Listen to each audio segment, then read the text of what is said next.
একটা ঝুকান দিবি তাহলেই তো পড়বে পাকা জাম। হ্যাঁ কবে খেপনু বললে মানে আজগবি কথাবার্তা বার করে। এই যে তোমার হাতেটা দেখি, হাতে হাতে পাক্কা জাম। ভালো করে এই দে এদিকে এদিকে একটু ঝুকান দে। এই যে এগুলো পাই গেছে ওই ভাই কে ওই একটা কাঁচা মাচা সবই পড়ছে।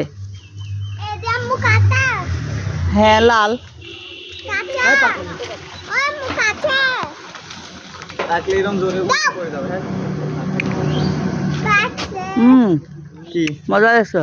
মজা তো লাগবে, নতুন জাম মজা লাগবে না? কই গেল এটা একটা দেখনু। অনেকগুলো পাকা একটু বুঝতে পারছেনি কথা একটু পারছেন।